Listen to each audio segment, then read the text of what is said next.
Kalau kita lihat Bang terakhir situasi terakhir di Rafah itu memang ada terjadi perubahan eskalasi konflik terutama pada bulan Mei kemarin. Itu agresi besar-besaran dilakukan oleh Israel. Bisa digambarkan Bang Onim keadaan kemanusiaan yang menjadi imbas dari agresi itu seperti apa Bang Onim? Ya, sebelum saya masuk ke pertanyaan tersebut, saya ingin menyampaikan bahwa teman-teman di Indonesia jangan hanya fokus pada saat terjadi peperangan atau penyerangan pertama dalam sejarah Palestina. Pejuang Palestina berhasil menguasai pangkalan militer Israel. Ini sejarah pertama, sejarah Palestina. Kalau kita lihat konfirmasi dari pihak Israel menyatakan bahwa kenapa sampai mereka harus terpaksa melakukan penyerangan di Rafah untuk menghancurkan kantong-kantong pertahanan Hamas. Dari warga Gaza sendiri mereka mengatakan bahwa untuk meraih kemerdekaan pasti dengan waktu, dengan darah, dengan kesabaran, dengan nyawa.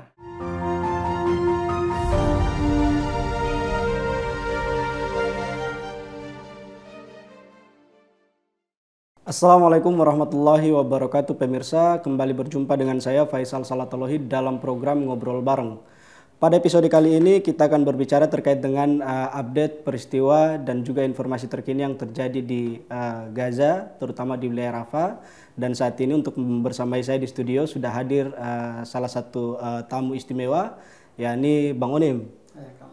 Assalamualaikum warahmatullahi wabarakatuh. Warahmatullahi wabarakatuh. Apa kabar nih Bang Onim? Baik, alhamdulillah. Alhamdulillah. Saya ingat kita terakhir kali bertemu waktu di Kedutaan Besar Indonesia di Kairo. Bang Onim. Ya. Itu Bang Onim baru saja keluar waktu subuhnya itu. Iya, betul dari sekali. Gaza, itu waktu di masa-masa jeda kemanusiaan tahap pertama itu Bang Onim, saya ingat sekali. Dan sampai ke sini kita baru bertemu lagi Bang Onim, dan semoga sehat dan selalu diberkahi Allah Subhanahu wa taala. Semua orang tahu Bang Onim seorang aktivis kemanusiaan yang selama ini memang selalu eksis untuk masalah-masalah kemanusiaan di Gaza. Tapi banyak orang mungkin yang belum tahu awal-awal Bang Onim melakoni peran sebagai seorang aktivis kemanusiaan di Gaza itu seperti apa, dimulai sejak kapan, dan latar belakang yang mempengaruhi Bang Onim mengambil keputusan hidup yang seperti itu kan penuh resiko Bang Onim. Bisa diceritakan Bang Onim? Ya, bismillahirrahmanirrahim. Assalamualaikum warahmatullahi wabarakatuh. Terima kasih atas waktu dan kesempatannya Bang Faisal dan pemirsa. Saya Bang Onim, nama aslinya Abdillah Onim. Dipakai nama Bang Onim itu waktu itu saya masih menjadi kontributor di TV One sama Metro TV. Panggilannya itu Bang Onim, Bang Onim. Melekatnya sampai dengan saat ini Bang Onim. Saya berasal dari kota terpencil di Galela, Halmahera Utara. Dari Ternate itu sekitar 6 jam lagi ke utaranya. Maluku Utara. Maluku Utara, masuk Maluku Utara. Dan alhamdulillah saya berasal dari latar belakang sebagai bapak almarhum buruh tani nelayan. Ibu juga sama buruh tani nelayan. Saya menyelesaikan pendidikan SMA Negeri 1 di Galela, Halmahera Utara. Setelah itu kita tahu sendiri waktu tahun 99 pecahlah yang namanya konflik internal di Maluku dan juga Maluku Utara. Poso dulu, terus Maluku Utara. Lulus tahun 99 itu saya pernah ikut tes TNI tentara di Ternate, tapi tidak lolos dan pecah perang lah. Saya berpikir bahwa setelah konflik ini akan terjadi sebuah krisis yang mana generasi yang lulus dari SMA tersebut tidak akan mendapatkan lapangan pekerjaan, sulitnya untuk menuntut ilmu karena dengan adanya konflik internal tersebut. Datanglah sebuah relawan dari Jakarta yang kita kenal dengan Mercy. Medical Emergency. Mereka datang ke sana. Sejak tahun 2000 tersebutlah saya bergabung bantu-bantu Mercy. Ya, bantu-bantu Mercy seadanya. Nah, setelah mereka berdinas sekitar 6 sampai dengan 9 bulan pulang ke Jakarta. Terus ada salah satu dokter menawarkan kalau ada dari putra Galela yang pingin kuliah di Jakarta silakan mendaftar. Saya mendaftar duluan dan saya diajak ke Jakarta. Tahun 2000 saya menginjakan kaki di Jakarta dengan teman-teman Mercy. Nah, dari situlah saya mulai terjadi pembentukan karakter, mulai dari saya dikirim ke beberapa wilayah untuk menjadi relawan, seperti di Aceh lah, saya pernah dikirim, terus di Ambon juga saya pernah dikirim sebagai relawan. Awal menjadi relawan itu memang belum ada rasa ingin tahu tentang konflik yang terjadi di luar negeri, terutama di Palestina, khususnya sejarah Masjidil Aqsa Mubarak, masih blank. Karena waktu itu usia saya masih 19 tahun, masih semangat-semangat untuk menjadi relawan, angkat bantuan, angkat sembako dan lain-lain, tapi untuk mempelajari tentang dunia kerelawan secara spesifik itu belum ada sama sekali. Jadi pada tahun 2007 saya lulus dari Universitas Muhammadiyah Profesor Dr. Hamka, alhamdulillah sarjana ekonomi dan perbankan syariah. Terjadilah perang di Gaza tahun 2008 yang menewaskan 1.600 warga Gaza. Waktu itu ada tim pertama yang berangkat itu almarhum Dr. Jose Rizal, Allahyarhamu, dan beberapa tim Mercy. Setelah tahap pertama, gelombang pertama mereka kirim, terus butuhlah gelombang kedua karena salah satu rencana dari almarhum Jose Rizal ingin menampakkan atau menggoreskan sebuah simbol persahabatan Indonesia untuk Palestina, yaitu Rumah Sakit Indonesia.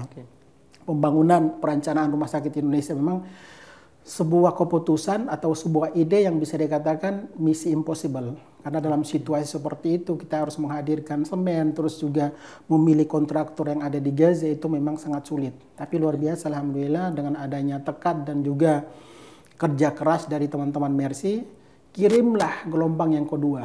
Nah, gelombang kedua ini saya hanya mendaftar gelombang kedua. Nggak ada niat sebenarnya untuk daftar, juga iseng-iseng aja. Iseng, terus juga ternyata sekitar 1 pekan kemudian itu ada informasi dari Gaza bahwa Bang Onim masuk list yang akan diberangkatkan ke Gaza. Nah, di situ panik, tidak percaya, dan saya kabarkan ke orang tua di kampung itu di Galilea Halmahera Utara, mereka shock dan jatuh sakit.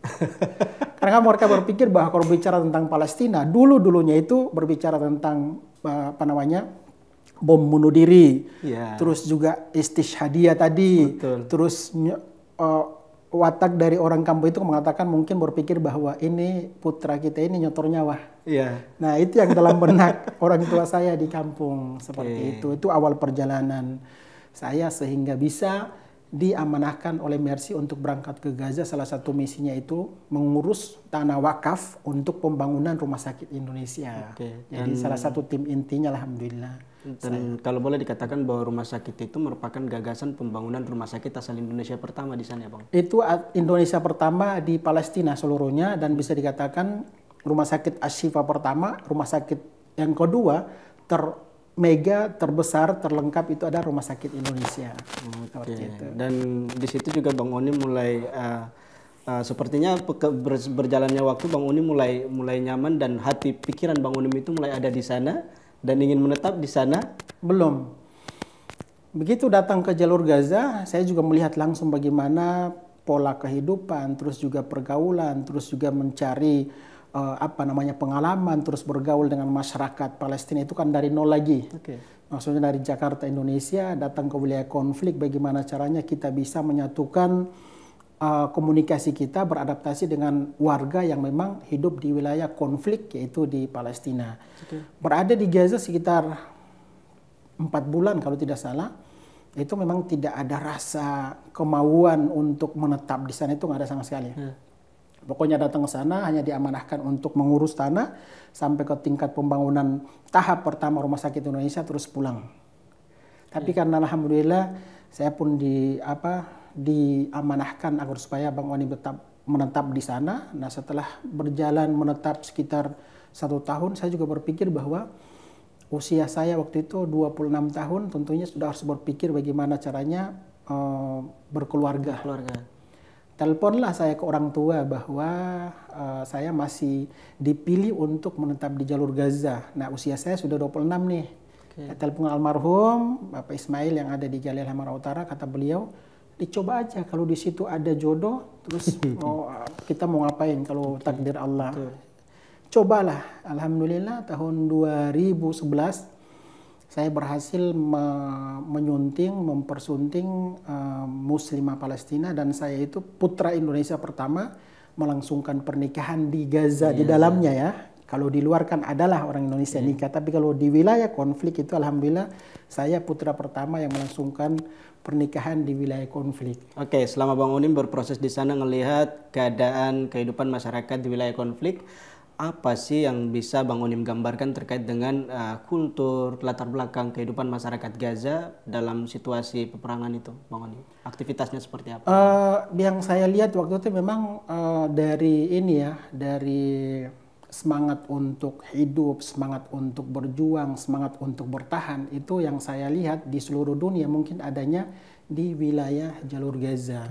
Karena perlu kita ketahui bahwa wilayah jalur Gaza ini itu sudah diblokade sejak tahun 2007 sampai dengan sampai saat ini. Jadi otomatis sudah lebih dari 17 tahun dong wilayah jalur Gaza itu diblokade. Jadi semangat mereka untuk bertahan, terus semangat mereka untuk memberitakan informasi tentang di jalur Gaza, mereka juga tetap mandiri untuk mengajak negara-negara, baik itu negara tetangga maupun negara internasional, untuk tetap peduli terhadap saudara-saudara kita yang ada di jalur Gaza. Oke. Kalau boleh dikatakan di blokade awalnya mulai dari 2007, di saat itu periode berakhirnya dimulainya era politik yang memang dimenangkan oleh Hamas waktu itu ya Bang Onim. Iya, memang waktu itu kalau kita bicara tentang realita ya, waktu itu tahun 2006 itu terjadi pemilihan lah, yang mana Mahmud Abbas dan juga Ismail Haniyah. Nah, mayoritasnya memilih sebagai Perdana Menteri Palestina adalah Ismail Haniyah dari faksi politik Hamas. Akan tetapi kan ini tidak disetujui oleh siapa? Oleh pihak Israel dan di backing oleh Amerika Serikat, yang pada akhirnya wilayah jalur Gaza itu dibagi dua. Wilayah Palestina dibagi dua. Yang pertama tepi barat, yang kedua jalur Gaza. Nah, jalur Gaza ini didominasi atau dibawa otoritas Hamas di wilayah jalur Gaza berbatasan langsung dengan Mesir. Sedangkan di wilayah tepi barat itu dikuasai oleh pihak Mahmud Abbas, yaitu dari pihak faksi Fatah, seperti itu. Jadi ada perbedaan memang dari sisi politik atas kendali di wilayah Gaza dan di wilayah tepi barat. Iya, kalau kita berbicara tentang politik, tentunya seluruh di dunia ini tentunya ada perbedaan politik ya. Termasuk di Palestina pun mereka ada perbedaan, yaitu faksi Fatah dan faksi Hamas. Itu hanya dari segi politiknya saja mereka ada perdebatan, perbedaan. Tapi kalau untuk dari segi semangat untuk berjuang, mereka tetap sama-sama mendirikan atau memperjuangkan negara Palestina. Seperti itu yang harus kita ambil hikmahnya, bahwa yang namanya politik pastilah nggak mungkin tidak ada perbedaan. Sama seperti kita di Indonesia kan. Akan tetapi semuanya itu bermuarah kepada bagaimana caranya menjaga negara kesatuan Republik Indonesia. Sama seperti saudara-saudara kita di Palestina, yang masyarakatnya atau orang bawah itu tetap berkeinginan untuk bersama dengan faksi-faksi politik yang ada di Palestina untuk memperjuangkan kemerdekaan mereka. Jadi kita tidak hanya fokus nih yang namanya di bidang atau dari segi politik saja yang pada akhirnya kita terbawa lah. Iya, akan tetapi kita bagaimana caranya mencari informasi bahwa di sana mereka juga satu semangat untuk bagaimana caranya mendirikan sebuah negara yang berdaulat, yaitu negara Palestina. Kalau kita lihat Bang, terakhir situasi terakhir di Rafah itu memang ada terjadi perubahan eskalasi konflik, terutama pada bulan Mei kemarin. Itu agresi besar-besaran dilakukan oleh Israel. Bisa digambarkan Bang Onim keadaan kemanusiaan yang menjadi imbas dari agresi itu seperti apa Bang Onim? Ya, sebelum saya masuk ke pertanyaan tersebut, saya ingin menyampaikan bahwa teman-teman di Indonesia jangan hanya fokus pada saat terjadi peperangan atau penyerangan pertama dalam sejarah Palestina. Pejuang Palestina berhasil menguasai pangkalan militer Israel. Ini sejarah pertama, sejarah Palestina, sejak 75 tahun. Tapi kita harus melihat flashback lagi bahwa sebelum tanggal 7 Oktober tersebut, itu masyarakat Palestina khususnya di jalur Gaza, mereka dibunuh hampir setiap hari sebelum tanggal 7 Oktober. Sebelum tanggal 7 Oktober, mereka, para nelayan, dibunuh hampir setiap hari. Dan itu di depan mata saya. Karena saya di sana bergaul dengan para petani, para nelayan, warga sipil, anak yatim. Terus juga para nelayan, mereka hampir setiap hari bertani di lahan mereka, dibunuh oleh pihak Israel. Itu hampir setiap hari. Nah, sebelum tanggal 7 Oktober ini, itu dunia internasional tidak peduli dengan penderitaan yang dialami oleh saudara-saudara kita di Palestina seluruhnya, khususnya di wilayah jalur Gaza. Pada akhirnya para pejuang ini yang namanya Ghurfah Mushtarak. Ini adalah sebuah gabungan para pejuang yang di tepi barat dan di jalur Gaza, mereka jadi satu. Jihad Islami, Izzuddin Al-Qassam, Syuhada Al-Aqsa, dan mereka ini ada dari faksi Fatah, faksi Hamas, dan juga dari Jihad Islami, dan juga dari Jabhah Sya'biyah. Mereka melihat bahwa ini kita sudah 75 tahun di wilayah penjajahan dan 17 tahun diblokade oleh pihak Israel, yaitu wilayah jalur Gaza, tapi dunia internasional itu tidak peduli dengan penderitaan warga sipil, baik itu muslim maupun non-muslim yang ada di jalur Gaza. Mereka pun mengatur strategi yang siapapun di Gaza, sampai hatta saya pun tidak mengetahui bahwa tanggal 7 Oktober tersebut akan terjadi penyerangan secara besar-besaran oleh pejuang Palestina di Gaza yang berhasil membakar puluhan bahkan ratusan tank. Mereka berhasil menghabisi nyawa militer Israel. Ini militer Israel ya, bukan warga sipil, militer Israel. Yang pada akhirnya mereka melakukan penyerangan ke sepangkalan militer Israel, menunjukkan atau memperlihatkan kepada dunia internasional bahwa sebelum tanggal 7 Oktober tersebut, apa yang kalian lakukan? Betul. Makanya mereka ingin bergerak untuk menunjukkan kepada dunia, kepada kepada Israel, kepada Amerika Serikat, kepada Inggris dan PBB dan lain-lain, bahwa kami juga melakukan bukan pemberontakan, tapi melakukan perlawanan atau pembelaan atas apa yang dilakukan oleh penjajah terhadap warga sipil yang di Palestina, khususnya di jalur Gaza. Makanya pecahlah. Nah, pada saat terjadi peperangan waktu itu, saya masih berada di pantai waktu itu. Karena tidak ada gambaran sama sekali bahwa akan terjadi peperangan. Karena tidak ada tanda-tanda. Tiba-tiba saja para pejuang meluncurkan rudal atau menguasai pangkalan. Terus juga dengan kekuatan mereka yang bisa menggunakan para layang. Itu saya berada di pantai bersama dengan para nelayan waktu itu. Mereka mencari ikan, terus saya berada di situ, sempat bakar-bakar ikan di pantai. Suasana sudah mulai beda. Awal tanggal 7 Oktober suasana mulai beda. Tanggal 8 Oktober sudah mulai tanda-tanda mengkhawatirkan. Tanggal 10 sudah mulai aktivitas saya itu sudah dibatasi. Tanggal 11 sudah mulai diingatkan jangan keluar. 12 semakin terasa bahwa akan terjadi sesuatu. Nah, tanggal 7 pada saat terjadi peperangan, itu pihak Israel sudah mulai melontarkan rudalnya ke pangkalan militernya pejuang Palestina, terus juga ke beberapa wilayah yang menjadi target mereka. Dan itu menjadi pengalaman pertama saya yang mana bisa merasakan, melihat langsung peperangan dahsyat yang belum pernah saya lihat dan saya alami, baik itu di film-film ataupun dari informasi mungkin dari terjadi konflik di Suriah, di Libya atau di Lebanon dan lain-lain. Nggak ada apa-apanya. Di Afghanistan yang terjadi dibandingkan dengan Gaza itu nggak ada apa-apanya. Di Gaza ini sebuah peperangan yang besar yang mana kekuatan dari negara Inggris, Amerika Serikat, Israel itu dikerahkan untuk apa? Untuk menghadapi para militansi, bukan pihak negara, tapi sebuah komunitas, sebuah kelompok yang mana punya kekuatan yang tidak sebanding dengan kekuatan dimiliki oleh pihak Israel, Inggris dan juga Amerika Serikat. Nah, ini yang saya melihat bahwa ini sebuah reaksi dari ahli warisnya tanah Palestina yang mana mereka merasakan bahwa kita dibantai terus. Kita sebagai manusia harus melakukan perlawanan dan pembelaan. Dan itu momen, bahkan pada tanggal 7 Oktober tersebut ada salah satu petinggi dari faksi Hamas itu mengatakan bahwa kami telat. Harusnya bukan tanggal 7, tapi sebelumnya kata mereka kami telat. Tapi dengan kata telat tersebut tanggal 7 Oktober saja terjadi porak-poranda, apalagi sebelumnya kan. Jadi tanggal 7 Oktober ini adalah cikal bakal reaksi dari para pejuang Palestina. Mereka tidak menerima terjadi pembantaian yang terus-menerus dilakukan oleh pihak Zionis Israel.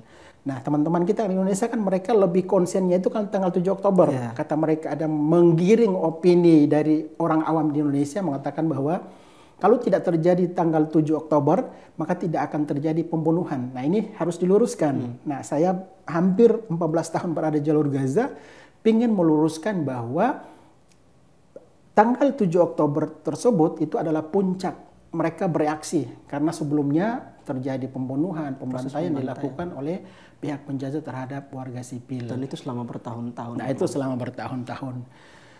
Peperangan tahun 2008 saya masih bisa melihat dan bisa diprediksi. Ini akan berhenti 10 hari atau mungkin 20 hari berhenti. Ya. Dan yang menjadi sasaran dari kedua belah pihak pun hanya titik tertentu. Contohnya dari pihak Israel melontarkan rudal ke pangkalan militer pejuang Palestina dan sebaliknya. Tanggal 2014 juga sama, masih bisa diprediksi hanya berlangsung sekitar 15-20 hari. 2014 itu berlangsung selama 52 hari yang menewaskan lebih dari 1.700 kalau tidak salah. 2021 pun sama, hanya 1 minggu. 2022 pun sama, 2020 pun sama. Tapi untuk peperangan kali ini memang tidak bisa diprediksi apakah akan berlanjut 1 bulan. Ternyata selesai 1 bulan. Saya akan bertahan di jalur Gaza awal terjadi peperangan karena prediksi saya tidak akan lebih dari 1 bulan. Ternyata lebih dari 1 bulan dan itu pun saya sudah musyawarah dengan istri saya bahwa saya sendiri tidak bisa beraktivitas karena begitu dahsyatnya peperangan yang dilakukan, penyerangan dilakukan yang pada akhirnya harus menyelamatkan anak-anak saya, masa depan atau sekolah anak-anak saya, dan kami harus keluar dulu dari jalur Gaza. Sekitar 28 atau 29 hari terjadi peperangan, kami masih berada di sana. Seperti itu. Jadi melihat langsung bagaimana semangatnya, melihat langsung bagaimana tangisan, melihat tangisan penderitaan dari warga sipil. Ya waktu itu saya masih berada di sana. Jadi pihak Israel itu pertama melakukan pengusiran. Pengusiran itu bukan hanya diusir tapi dibunuh. Warga Gaza bagian utara mereka dibunuh. Berada dalam rumah, dibom habis-habisan. Ada yang warga Gaza Utara mereka selamat dan keluar dari rumah. Setelah pihak penjajah itu menarik mundur dari wilayah Gaza Utara, warga Gaza yang tadinya menyelamatkan diri ke sekolah-sekolah kembali lagi ke rumah mereka. Ya. Selanjutnya para militer Israel itu menyasar lagi ke wilayah kota Gaza atau Gaza City. Gaza Tengah. Nah, sedangkan dari Gaza Utara, warga Gaza Utara itu sudah mulai mengungsi kemana? Ke Gaza bagian selatan di Rafah. Kota Gaza pun sudah mengungsi ke Rafah. Gaza Tengah sudah mengungsi ke Rafah. Dan Rafah ini itu dijadikan sebagai pusat penampungan pengungsi terbesar di wilayah Gaza. Yang waktu itu sekitar lebih dari 1 juta ya, mereka 1,2 juta. 1,2 juta itu berada di sebuah wilayah terbesar yaitu di Rafah Gaza bagian selatan berbatasan langsung dengan Mesir. Makanya negara-negara juga berpikir ini tidak mungkin Israel akan melakukan penyerangan atau pembantaian ke wilayah Rafah karena ini adalah pusat di mana di sana itu ada warga asing, wanita, terus anak-anak berlindung di Rafah tersebut. Apalagi Rafah ini kan berbatasan langsung dengan Mesir kan. Ya. Jadi kalau terjadi apa-apa di Gaza, Rafah Mesir tahu, mendengar, terus pasti mendengar tangisan, terus juga suara dentuman bom, rudal itu pasti didengar. Makanya dunia melihat bahwa ini pihak Israel tidak akan melakukan genosida ke wilayah Rafah. Ternyata terjadi juga, dibantai habis-habisan di wilayah Rafah. Tapi sebelum lanjut Bang Onim begini, kalau kita lihat konfirmasi dari pihak Israel menyatakan bahwa kenapa sampai mereka harus terpaksa melakukan penyerangan di Rafah untuk menghancurkan kantong-kantong pertahanan Hamas. Tapi pada faktanya operasi militer itu dilakukan secara tidak profesional. Iya. Dan ini menyasar warga sipil. Bagaimana sih? Benar, kalau statement tersebut harusnya kita juga melihat dari penyerangan mereka ke wilayah Gaza Utara. Apakah di Gaza Utara mereka menyasar atau mentargetkan tempat persembunyian? Itu tidak ada sama sekali, random mereka. Masjid hancur, sekolah hancur. Di kota Gaza juga sama. Tidak hanya masjid yang hancur, gereja pun hancur, rumah sakit pun hancur. Dan ini mereka tidak ada target sama sekali.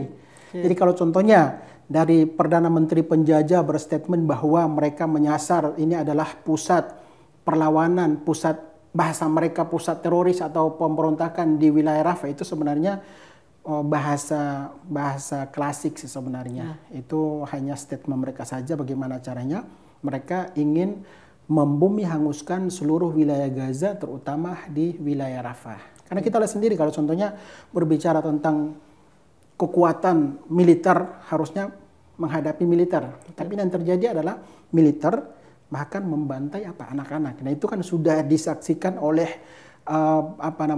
jutaan manusia di dunia ini. Mereka juga sudah melihat, oh ternyata selama ini yang digaung-gaungkan bahwa pusat teroris itu adanya di mana, di Palestina, ternyata saat ini sudah ketahuan semuanya. Seperti itu. Jadi itu hanya dalih mereka, alasan mereka saja untuk membumi hanguskan dan ingin memperlihatkan kepada Israel terbesar, yaitu Amerika Serikat, bahwa mereka berhasil membumi hanguskan seluruh wilayah Gaza, terutama wilayah Rafah. Seperti itu. Latar belakangnya ambisi untuk menduduki seluruh wilayah Palestina atau seperti apa sih Bang Onim? Karena kalau dilihat dari situasi target serangan yang random, yang sama sekali tidak menyasar kantong-kantong pertahanan militan, tapi justru menghantam masyarakat. Ini ambisi terakhirnya mereka apa sih Bang Onim? Ingin menguasai, occupy seluruh wilayah Palestina? Jadi Perdana Menteri Israel yang namanya Benyamin Netanyahu, memang saya juga nggak ngerti ya, ini beliau wajah manusia, hati iblis atau seperti apa. Karena dari tahun ke tahun itu salah satu ambisinya beliau, bagaimana caranya bisa menduduki kursi Perdana Menteri kembali, itu bagaimana caranya memperbanyak membunuh warga Palestina yang ada di jalur Gaza. Itulah salah satu ambisi dia, tidak lebih dari agar supaya bisa menduduki kursi pemerintahan berikutnya. Tidak lebih dari itu untuk Benyamin Netanyahu. Di sisi lain, dari pihak Zionis pun selalu berkoar-koar bahwa yang terjadi di Palestina ini adalah sebuah peperangan akidah Yahudi dengan Muslim. Perlu saya sampaikan bahwa di Palestina itu ada dua kelompok. Yang pertama Zionis sama Yahudi. Kan di Palestina ada 3 agama kan. Yang pertama Yahudi, terus yang kedua Muslim mayoritas, yang ketiga adalah non-Muslim. Zionis ini bukan agama. Mereka bagaimana caranya agar supaya bisa mempengaruhi dunia bahwa yang terjadi di Palestina ini adalah sebuah perang agama, yaitu Yahudi dengan Muslim di sana. Padahal kalau kita menelusuri itu Zionis itu sangat berbeda dengan Yahudi. Kalau kita boleh jujur bahwa di Palestina sendiri itu ada Yahudi yang cinta perdamaian. Yang kita lihat sendiri bagaimana orang Yahudi juga ikut memberikan dukungan, membawa bendera Palestina. Itu ada di sana. Cuman mereka ini dikekang dan juga suara mereka itu dihadang atau ditahan oleh pihak media di Israel supaya tidak karena mereka sangat berpengaruh. Kalau contohnya mereka juga mengangkat bahwa orang Yahudi pun memberikan dukungan kepada Palestina. Ini kan sangat berpengaruh dengan apa yang dilakukan oleh Zionis kepada saudara-saudara kita di Palestina. Jadi sudah saatnya kita berbicara jujur sih, yang terjadi di Palestina, di Gaza saat ini itu bukan soal lagi yang namanya agama, tapi ini sudah melebihi terjadi pembantaian yang dilakukan oleh Zionis terhadap warga sipil yang ada di jalur Gaza. Oke, Bang Onim, kalau kita lihat nih situasi update terakhir terkait dengan informasi bagaimana dunia menangani atau melihat persoalan yang terjadi di Gaza, terutama bagaimana PBB melihat hal itu. Kita tahu kemarin setelah berapa kali terjadi penolakan berdasarkan veto dari Amerika Serikat, akhirnya Dewan Keamanan PBB mengeluarkan rekomendasi untuk ceasefire, gencatan senjata. Tapi di sini butuh kesepakatan dan keinginan dari dua pihak yang dilibatkan dalam ceasefire tersebut, Israel dan Palestina. Menurut Bang Onim, apakah Israel akan menerima rekomendasi tersebut untuk kemudian melakukan gencatan senjata dalam jangka waktu singkat? Mau tidak mau pihak Israel harus menerima gencatan senjata yang sudah ditawarkan oleh ratusan negara, termasuk pertama banget Amerika Serikat. Kalau Israel tetap bersikeras dengan wataknya iblis seperti itu semakin membunuh karakter dari pihak Israel. Kita saat ini kan dunia semuanya kalau mendengar Israel pembunuh. Pembunuh dengan hasil mereka membunuh, membantai anak-anak. Dari beberapa negara pun sudah melakukan, bisa dikatakan, mengkudeta. Karena dalam sebuah Perserikatan Bangsa-Bangsa PBB itu kan tadinya mayoritasnya kan mereka tetap ingin melakukan penyerangan terhadap wilayah jalur Gaza. Dia duduk lagi, akhirnya kalau tidak saya lebih dari 150-160 negara yang menyetujui untuk ceasefire. Yang pada akhirnya setelah duduk lagi, berembuk lagi, Amerika Serikat pun sudah menyetujui untuk ceasefire alias gencatan senjata. Tapi ini kan tidak serta-merta langsung diterima oleh pihak Israel. Karena kalau contohnya gini, penawaran telah disodorkan oleh pihak Amerika Serikat kepada Israel bahwa harus ceasefire, ini secara langsung mencoreng wajah Israel dan Amerika Serikat bahwa Israel telah kalah untuk melakukan peperangan di jalur Gaza. Makanya ini butuh waktu. Dengan adanya butuh waktu ini, ternyata pihak Israel mengambil kesempatan untuk senantiasa membombardir, mengambil kesempatan. Sampai menunggu bagaimana caranya mereka sudah melihat ini sudah pantas untuk kita iakan dan terima ceasefire. Walaupun Hamas pun sudah terima kan waktu itu. Kan awalnya kan tadi Hamas sudah menerima. Kok Israel menolak? Tiba-tiba dengan melakukan pembangkaran manusia di wilayah Rafah. Ini kan dalih mereka karena mereka sudah frustasi, sudah kelimpungan, dan sudah tidak bisa berbuat apa-apa. Yang pada akhirnya mereka sikat habis-habisan, siapapun di depan, siapapun itu tetap kita habisi seperti itu. Akan tetapi kan media-media di dunia ini kan sudah melihat langsung dan menyebarkan bahwa ternyata sejak awal sudah kalah mereka harusnya dari segi kekuatan dari segi strategi, dari segi kekuatan, dari segi dukungan. Masa sebuah wilayah Gaza hanya dengan luas 367 km persegi, jumlahnya populasinya hanya 2,3 juta, dibombardir atau dibunuh oleh 3 negara adidaya, Amerika, Inggris, dan Amerika Serikat, tapi kok masih hidup. Nah ini yang jadi ketidakpuasan dari pihak dari Israel dan Amerika Serikat bahwa kok kita seperti ini. Akhirnya frustasi sendiri. Akhirnya frustasi, dan mereka untuk meluapkan frustasi mereka membunuh bayi, membunuh anak-anak seperti itu. Tapi dari warga Gaza sendiri mereka mengatakan bahwa untuk meraih kemerdekaan pasti dengan waktu, dengan darah, dengan kesabaran, dengan nyawa. Sama kita seperti Indonesia 350 tahun dengan nyawa, darah dari para pahlawan kan seperti itu. Warga Gaza pun mereka memahami bahwa ya sudah kita sabar. Kalaupun nanti dari keluarga kita ada yang meninggal dunia karena dibantai, ya ini bagian dari risiko untuk berjuang ingin meraih kemerdekaan, yaitu negara berdaulat Palestina.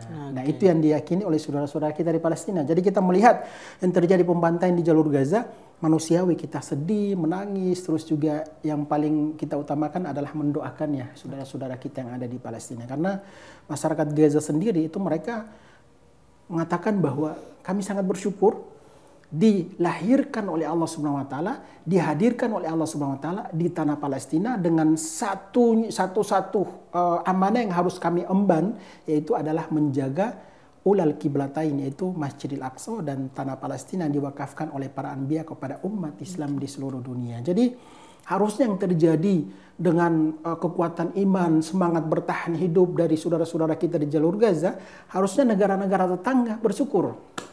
Karena mereka sudah diwakili oleh warga jalur Gaza. Coba antum lihat, di pakaiannya militer Israel ada logo peta wilayah Palestina, Suria, Lebanon, Mesir, Saudi Arabia, Kuwait.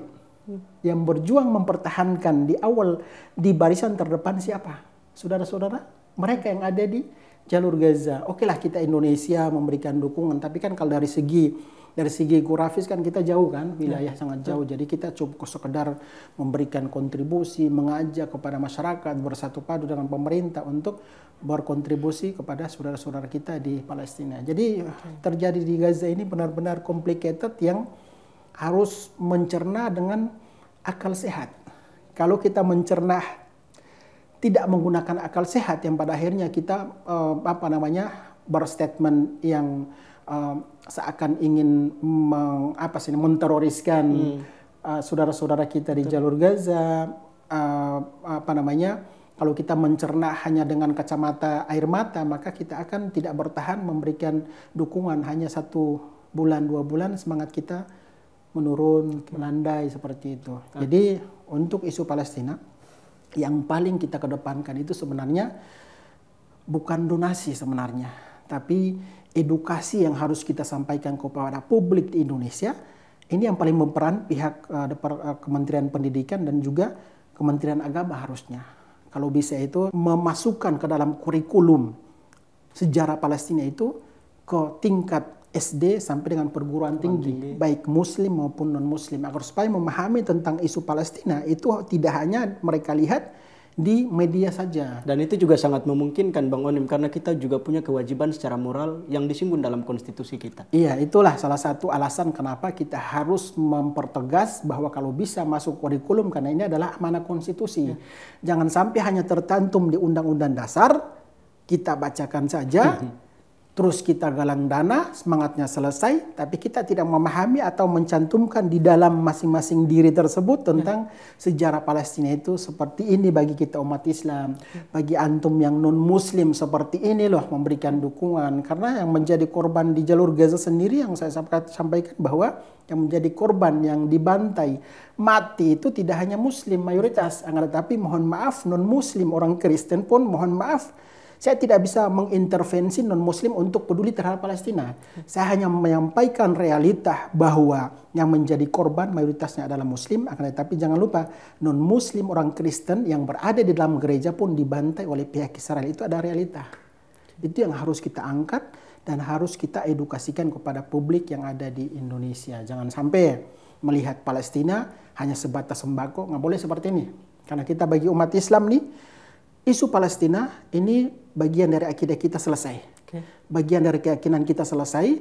Dan kalaupun kita mengajak kepada non-muslim, yaitu kita tidak bisa mengintervensi mereka. Seperti itu. Oke, Bang Onim, kalau dilihat sekarang situasi yang terakhir, itu masalah kemanusiaannya hebat sekali Bang Onim. Seperti yang Bang Onim gambarkan tadi. Dan ini bukan cuma masalah korban berjatuhan akibat dari ekses perang yang memang dilakukan secara random oleh Israel dan itu sengaja ditargetkan ke masyarakat sipil.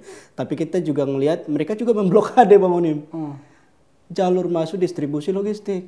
Benar. Masalah korban dibarengi dengan masalah terbatasnya obat-obatan, masalah buruknya kehidupan pengungsi di tenda-tenda pengungsian Bang Onim, makanan dan lain-lain sebagainya.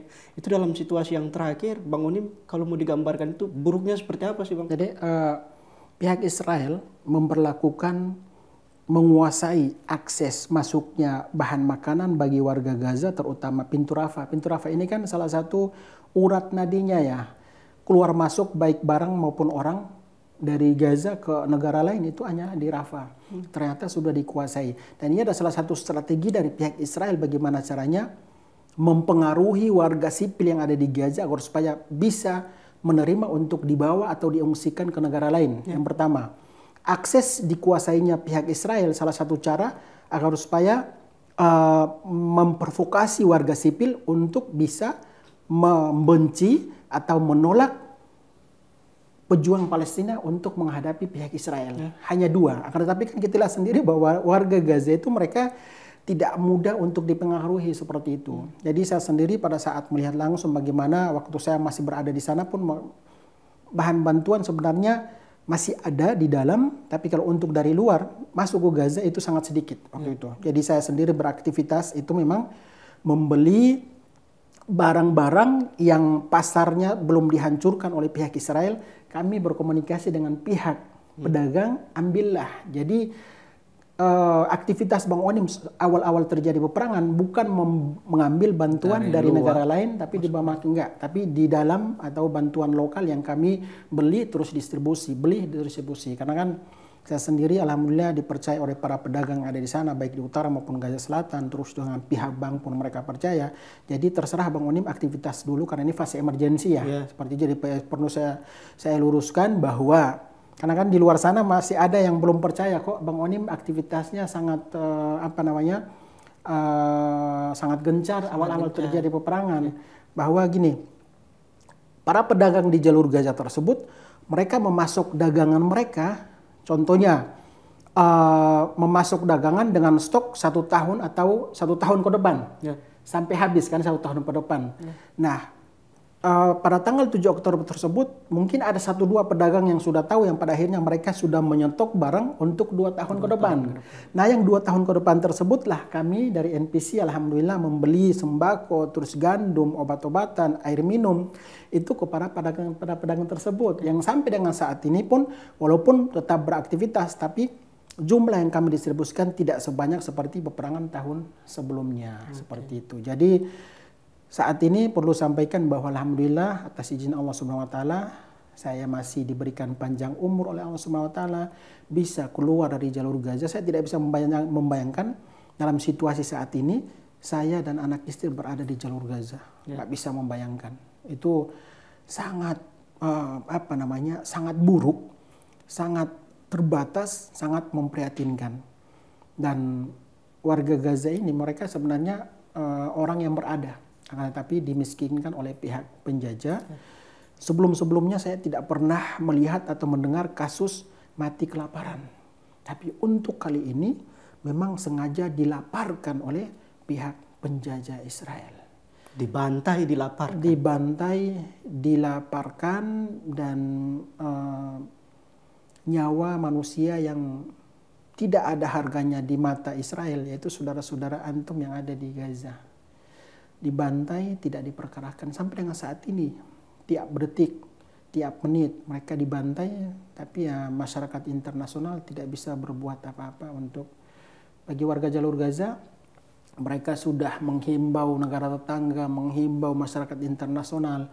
Selanjutnya mereka menyandarkan harapan mereka hanya kepada Allah Subhanahu wa taala. Jadi benteng terakhir dari masyarakat Palestina di jalur Gaza itu keimanan mereka. Nah, keimanan mereka inilah yang tidak berhasil dihancurkan oleh pihak penjajah. Dengan berbagai macam cara, termasuk dengan menyudutkan mereka, membantai mereka, berusaha melaparkan mereka. Itulah, Masya Allah. Saya juga, ini mungkin sudah menjadi strategi dari Allah Subhanahu wa taala, misteri dari Allah Subhanahu wa taala, melahirkan ulal kiblatain, kiblat pertama Islam dunia di tanah Palestina.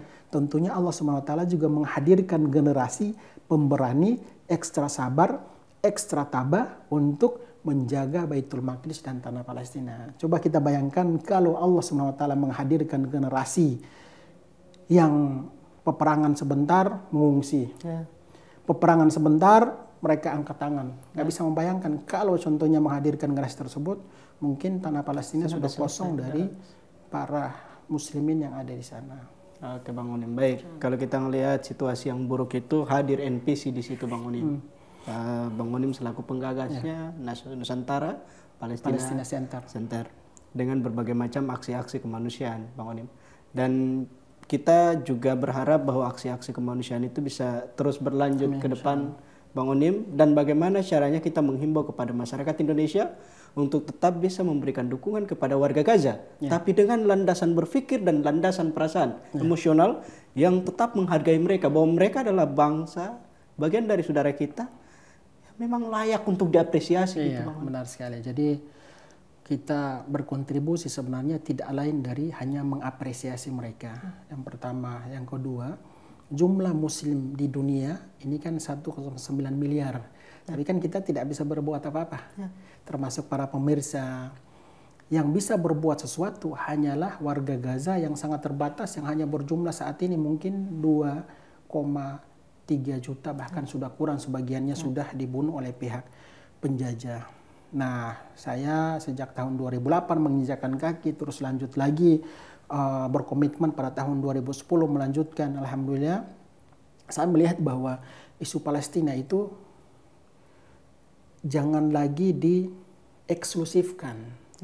Maksudnya tidak hanya orang yang punya wawasan keagamaan yang luas banyak yang pantas untuk memberikan dukungan. Yang pada akhirnya warga sipil di bawah mereka mengatakan, kami baru belajar agama, kayaknya belum pantas untuk memberikan kontribusi sebelumnya. Makanya saya datang ke sana dengan lebih mengedepankan yang namanya memberikan edukasi, karena NPC itu walaupun memang memberikan bantuan kemanusiaan, tapi kami juga mencetak buku untuk bagaimana caranya publik di Indonesia bisa memahami bahwa memperjuangkan Palestina itu ternyata sebelum Indonesia merdeka pun sudah diperjuangkan oleh tokoh-tokoh pahlawan di Indonesia seperti Muhammad Nasir almarhum, terus beberapa tokoh lainnya baik dari NU dan Muhammadiyah. Nah, dari semangat para tokoh inilah harus kita estafetkan, lanjutkan. Nah, itulah salah satu dilakukan oleh NPC. NPC sudah hadir di sana dengan kehadiran Bang Onim di sana. Itu memang lebih banyak membuktikan kepada publik Indonesia bahwa seperti inilah kegiatan kami. Makanya pada saat terjadi peperangan, kami aktivitasnya biasa saja, tidak berkuar-kuar atau melakukan penggalangan dana di perapatan atau enggak seperti itu. Karena kami lebih yang namanya kalau kita sudah meletakkan atau bisa memberikan kepercayaan kepada publik, dengan sendirinya akan mereka cari sendiri. Nah, itu yang saat ini dilakukan oleh NPC. Alhamdulillah sejak awal terjadi peperangan sampai dengan saat ini kami dari NPC itu, kenapa saya berani mengatakan jumlah total yang kami serahkan itu lebih dari 50 miliar karena kami diaudit oleh audit eksternal dan kami juga alhamdulillah punya izin dari Kemensos. Dan itu makanya saya di setiap kesempatan selalu sampaikan bahwa nominalnya sekian dengan berbagai program. Salah satunya adalah pabrik air minum. Satu-satunya pabrik air minum yang saat ini masih beroperasi di Gaza Utara dan kota Gaza itu adalah pabrik air minum Indonesia, amanah dari masyarakat Indonesia. Yang dalam satu hari 250.000 pabrik air yang bisa kita distribusikan. Langsung bisa diminum. Langsung bisa diminum, walaupun memang pada saat terjadi perang awal itu 4 mobil tangki itu 3-nya sudah dilindas tank Israel, terus juga bagian tembok dan atap dari pabrik air minum kena rudal, tapi alhamdulillah bisa kami renovasi lagi dan saat ini beraktivitas alhamdulillah. Itulah makanya saya katakan bahwa untuk isu Palestina ini adalah isu yang mulia. Kita tidak boleh sejajarkan dengan isu Palestina dengan sembako. Dengan uang tunai, tapi bagaimana caranya isu Palestina kita tanamkan kepada masyarakat Indonesia khususnya Muslim bahwa isu Palestina ini bagian dari keyakinan dan juga akidah kita. Kewajiban kita sebagai seorang Muslim. Benar sekali. Oke, Bang Onim, baik, it is the last question. Semua orang berharap terjadi perdamaian di Palestina, kebebasan, kemerdekaan, dan penyelesaian konflik dalam jangka waktu singkat, Bang Onim. Di sini dunia membicarakan berbagai macam solusi di dalamnya. Ada yang mengatakan solusi satu negara, solusi dua negara. Menurut Bang Onim, yang terbaik untuk Palestina ke depannya? Ini kan ada beberapa ya bagaimana caranya agar supaya Palestina bisa aman dan damai. Ada yang sudah di proposal disodorkan oleh PBB bahwa 2 negara atau two state. Setelah berjalannya beberapa tahun, ternyata anjuran tersebut atau aturan tersebut untuk 2 negara itu tidak ditaati oleh pihak Israel. Jadi namanya saya sebenarnya realitanya mereka masih mengambil tanah orang Palestina, membangun pemukiman Yahudi ilegal di atas tanah Palestina. Itu hanya namanya saja. Sebenarnya keseriusan sih.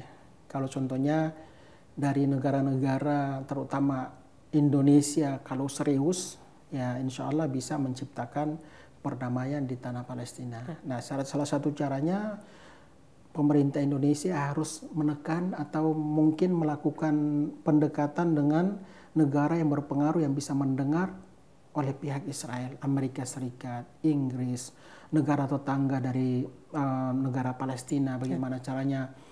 Kalau negara tetangga Palestina mereka berani untuk mengembargo atau tidak mengizinkan dalam 1 pekan saja tidak memasok minyak ke Amerika dan Israel, maka peperangan bisa selesai. Tapi kan kita juga tidak bisa mengintervensi. Masing-masing negara itu punya rules, punya aturan, punya kebijakan yang kita tidak bisa intervensi. Tapi kalau contohnya kita berangan-angan seperti ini, ya manusiawi lah seperti itu. Jadi mudah-mudahan lah dengan adanya keseriusan dari negara-negara, ya agak sulit sih untuk mencari negara yang serius untuk melihat karena pihak Israel sendiri kan mereka kuat banget ya menguasai media, terus juga bisa menekan negara-negara negara-negara Amerika dan juga Inggris yang pada akhirnya mereka yang paling kuat sebenarnya. Tapi ya insya Allah kita jangan patah semangat, kita senantiasa mendoakan semoga negara-negara 160 negara yang sudah menyetujui untuk ceasefire dan Amerika Serikat pun sudah menyetujui ceasefire, semoga segera direalisasikan sehingga tercipta perdamaian dan keamanan di Palestina khususnya di jalur Gaza. Baik pemirsa, demikian obrolan panjang lebar kita dengan salah satu tokoh kemanusiaan, bukan saja di Indonesia tapi juga di dunia, Bang Onim. Dan terima kasih Bang Onim sudah hadir di sini membagi informasi terbaru buat kita terkait dengan apa yang terjadi di Palestina saat ini. Semoga berkah Bang Onim, dijaga terus sama Allah, diberikan kesehatan dan keselamatan.